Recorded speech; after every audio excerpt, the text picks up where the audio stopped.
മാന്യ പ്രേക്ഷകർക്ക് നമസ്കാരം. Welcomes to everything happiness channel. സുഹൃത്തുക്കളെ, നമ്മൾ എല്ലാവരും വളരെ ശ്രദ്ധയോടുകൂടി ശ്രവിക്കുന്ന ഒരു സംഭവമാണ് ധർമ്മസ്ഥല കൊലപാതക പരമ്പരകളിലെ SIT അന്വേഷണം.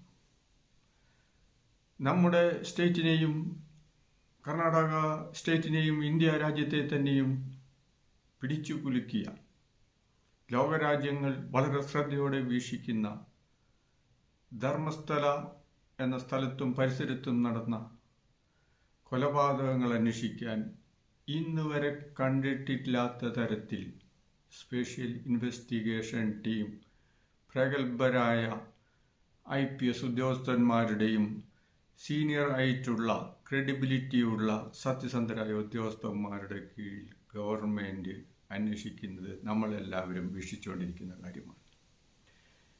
നമ്മൾ സഹോദരങ്ങൾ എല്ലാവരും ഒറ്റക്കെട്ടായി നിന്ന് നമ്മൾ വിചാരിക്കുന്നു, ഈ ഇരകൾക്ക് നീതി കിട്ടണം, ഈ ക്രൂരരായ കൊലപാതകികൾ നിയമത്തിൻ്റെ മുന്നിൽ വന്ന് തക്കതായ ശിക്ഷ കിട്ടണം. അപ്പോൾ ആ ശുചീകരണ തൊഴിലാളി ജീവൻ പണയം വെച്ച് വന്ന് വെളിപ്പെടുത്തിയ കാര്യങ്ങളിൽ എന്തെങ്കിലും കാര്യമുണ്ടോ ഇല്ലയോ എന്ന് നമ്മളെല്ലാവരും വീക്ഷിച്ചുകൊണ്ടിരിക്കുകയായിരുന്നു. ഒന്നാം ഘട്ട അന്വേഷണത്തിൽ കോടതിയിൽ രേഖപ്പെടുത്തിയ മൊഴികളുടെ അടിസ്ഥാനത്തിൽ അതിനുശേഷം ഇൻവെസ്റ്റിഗേഷൻ ടീം 15 മണിക്കൂറുകളും നടത്തിയ തെളിവെടുപ്പിൽ മൊഴി രേഖപ്പെടുത്തലിന് ശേഷം നടത്തിയ നേത്രാവതി പുഴയുടെ തീരത്തു പരിസരങ്ങളിലും അടയാളപ്പെടുത്തിയിട്ടുള്ള സ്ഥലങ്ങളിൽ മണ്ണ് മാന്തി എവിഡൻസ് തെളിവുകൾ ശേഖരിക്കുന്നത് ഇന്നലെ നമ്മൾ കണ്ടു, ഇന്നലെ നമ്മൾ ചർച്ച ചെയ്തു. സുഹൃത്തുക്കളെ, എല്ലാവരെയും ആകാംക്ഷഭരിതരായി കൊണ്ട് ഇരിക്കുന്ന എന്തെങ്കിലും തെളിവ് കിട്ടിയിട്ടുണ്ടോ ഇല്ലയോ? നമ്മൾ ഒന്ന് മനസ്സിലാക്കണം. പതിറ്റാണ്ടുകൾ, അതായത് എത്രയോ വർഷങ്ങൾ കഴിഞ്ഞ സംഭവങ്ങളാണ് അന്വേഷിക്കുന്നത്. അപ്പോൾ അതിൻ്റെതായ എവിഡൻസിന് ഒക്കെ നാശം പറ്റിയിട്ടുണ്ടാവും. എങ്കിലും സുഹൃത്തുക്കളെ, ഒരു ഇമ്പോർട്ടൻ്റ് ന്യൂസ് അധികം ചാനലുകളൊന്നും റിപ്പോർട്ട് ചെയ്തിട്ടില്ല, വെളിയിൽ വിടുകയാണ്. ചില മാധ്യമങ്ങൾ റിപ്പോർട്ട് ചെയ്തു. ഓൾറെഡി അവിടെ നിന്ന് ഒരു സ്ത്രീയുടെ ബാഗും ഒരു സ്ത്രീയുടെ ചുവന്ന ബ്ലൗസും പാൻ കാർഡും ATM കാർഡും കണ്ടെടുത്തു എന്നാണ് മീഡിയകളിൽ വരുന്ന റിപ്പോർട്ട്. ഇത് ഓൾറെഡി സൂചിപ്പിക്കുന്നത് ഏതെങ്കിലും ഒരു മൃതദേഹം അടക്കം ചെയ്തു കഴിഞ്ഞാൽ ഇതെല്ലാം കൂടി അടക്കം ചെയ്യുമോ? അങ്ങനെ ഒരു സംഭവം ഉണ്ടാകാൻ പോകുന്നില്ല. ഈ പ്രഗത്ഭരായ ഈ ടീമും കോടതിയുടെയും അനലൈസ് ശരിയായിരുന്നു എന്നുള്ളതിൻ്റെ തെളിവ് ആദ്യ ദിവസം തന്നെ കണ്ടു. സുഹൃത്തുക്കളെ, മനുഷ്യ മനസാക്ഷിയെ ഞെട്ടിക്കുന്ന ഈ മാതിരിയുള്ള ക്രൂര അക്രമ പ്രവർത്തനങ്ങളുടെ ഫലം സത്യം എന്നാണെങ്കിലും എങ്ങനെയാണെങ്കിലും വെളിവാക്കപ്പെടും. മനുഷ്യർ നമ്മളെല്ലാവരും ആകാംക്ഷപൂർവ്വം കാത്തിരുന്ന തെളിവുകൾ ഓൾറെഡി കിട്ടിക്കൊണ്ടിരിക്കുന്നു എന്നാണ് ഇപ്പോൾ പുറത്തു വരുന്ന വാർത്തകൾ.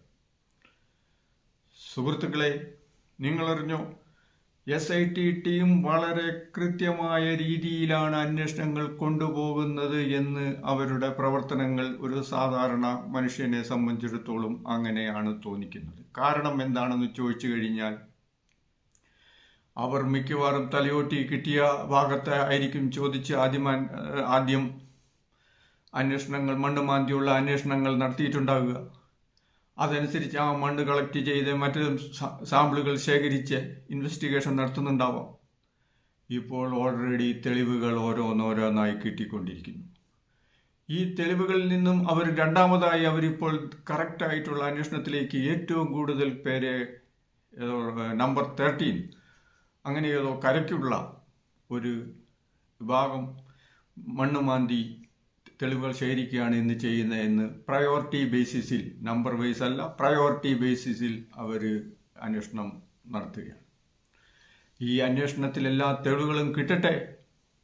സത്യസന്ധമായ ഉദ്യോഗസ്ഥന്മാർ അവരുടെ ആത്മാർത്ഥമായ പരിശ്രമത്തിൻ്റെ ഫലത്തിൽ എല്ലാ തെളിവുകളും പുറത്തു വന്ന് ജനങ്ങളുടെ ജീവനും സ്വത്തിനും സംരക്ഷണം കൊടുക്കട്ടെ, ഗവൺമെൻറ്റുകൾ കൊടുക്കണം.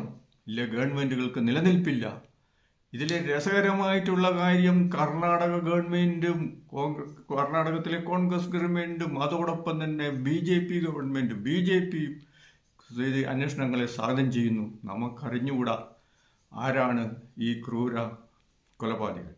പക്ഷേ ഇതിൻ്റെ സത്യം വെളിയിൽ വരേണ്ടത് ഓരോ ഇന്ത്യൻ പൗരൻ്റെയും ഓരോ ലോക പൗരൻ്റെയും കർത്തവ്യമാണ്. ഇങ്ങനെയുള്ള ക്രിമിനൽ ആക്ടിവിറ്റീസ് മനുഷ്യൻ്റെ ജീവൻ എടുക്കാൻ പറ്റും. ഏതെങ്കിലും ഒരു ജീവിക്ക് നമുക്ക് ജീവൻ കൊടുക്കാൻ പറ്റും. അതൊന്നും നടക്കുന്ന കാര്യമല്ല. സാമാന്യ ബുദ്ധിക്ക് ഈ അന്വേഷണത്തിന് നമുക്ക് സ്വാഗതം ചെയ്യാം. അതിൻ്റെ തെളിവുകളെല്ലാം പുറത്തു വരുമെന്ന് വിശ്വസിക്കാം. അങ്ങനെ നമ്മളുടെ സഹോദരങ്ങൾക്ക്, നമ്മളുടെ ഈ ഇരകൾക്ക് നീതി ലഭിക്കും, അവരുടെ കുടുംബത്തിന് നീതി ലഭിക്കും. ഇനി മേലാൽ ഇതേപോലെയുള്ള സംഭവങ്ങൾ ഉണ്ടാകില്ല എന്ന് നമുക്ക് വിശ്വസിക്കാം. സഹോദരങ്ങളെ, ഈശ്വരൻ നമ്മളെ രക്ഷിക്കാനാണ്, ഈശ്വരൻ നമുക്ക് നന്മ വരുത്താനാണ്, നമുക്ക് മോക്ഷം നൽകാനാണ്. അല്ലാതെ നമ്മളെ നശിപ്പിക്കാനല്ല. എല്ലാ മതങ്ങൾക്കും ഇത് ബാധകമാണ് എന്ന് നമുക്ക് വിചാരിക്കാം. സുഹൃത്തുക്കളെ, captain grand master Shaji Mathew. Like ചെയ്യുക, സബ്സ്ക്രൈബ് ചെയ്യുക, ഷെയർ ചെയ്യുക. Thank you. ഔട്ട്.